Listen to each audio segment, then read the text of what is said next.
ফোনওয়াল থেকে আমি সানি চলে এসেছি আজকে দাদা ভাইরা এসছে, ম্যাডাম এসছে। দাদা ভাইরা কোথা থেকে আসা হয়েছে? খামারশিমলা থেকে এসছে আমাদের কাছে। তো কিভাবে আসা হলো, মানে আমাদের ঠিকানাটা কিভাবে? ঠিকানা ফোনের থেকে, ফেসবুক থেকে দেখে, ফেসবুক থেকে ভিডিও দেখে। অনেক অনেক ধন্যবাদ, ফেসবুক থেকে ভিডিও দেখে এসছে। তো দাদারা নিল হচ্ছে আমাদের কাছ থেকে IQ Z10 Lite। তো দাদার এক্সপিরিয়েন্স কেমন, মানে ওভারঅল আমাদের বিহেভিয়ার, পরিষেবা, দাম টাম সব ঠিক ছিল? ভালো ভালো ব্যবহার, ভালো কথাবার্তা, সবকিছু ভালো, দামও ঠিক আছে, ডিসকাউন্ট আছে, আচ্ছা, অফার আছে। অনেক ধন্যবাদ। আচ্ছা, এরপরে যদি কখনো ফোন কেনা হয় বা কোনো বন্ধু বান্ধব আত্মীয় স্বজন যদি কেউ ফোন কেনে, অবশ্যই আসবে, এখানে বানাবো। আর আমি নিজেও আসবো যদি আমার প্রয়োজন হয়। অনেক অনেক ধন্যবাদ, অনেক অনেক ধন্যবাদ। তো যাই হোক, এবার আমরা একটা ছোট্ট গুগলি কোশ্চেন করবো তার আগে। ম্যাডামও উত্তর দিতে পারেন, কোনো অসুবিধা নেই। যদি উত্তরটা সঠিক হয় আমরা আমাদের তরফ থেকে একটা সুন্দর স্পিকার গিফট করবো। কোশ্চেনটা হচ্ছে, কোন ডাল খাওয়া যায় না?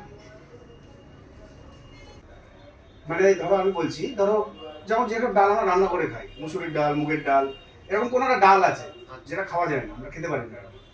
গাছের ডাল। একদম সঠিক উত্তর, কংগ্রাচুলেশনস। তো আমরা গিফটটা তুলে দিচ্ছি দাদাকে। কেমন লাগলো গিফটটা পেয়ে? খুশি। অনেক অনেক ধন্যবাদ, আসবে আবার। আপনাদের যদি ভালো লাগে আমাদের ভিডিও, অবশ্যই লাইক, শেয়ার আর একটু ফলো করে দেবেন। আর যদি এই সুন্দর সুন্দর গুগলি কোশ্চেন অ্যান্সার দিয়ে যদি গিফট নিতে হয়, অবশ্যই আসতে হবে ফোন ওয়ার্ল্ডে। আমাদের ঠিকানা একদম সরকার মার্কেট, গৃহলক্ষ্মী আর বাপি হার্ডওয়্যারের অপোজিটে। নমস্কার।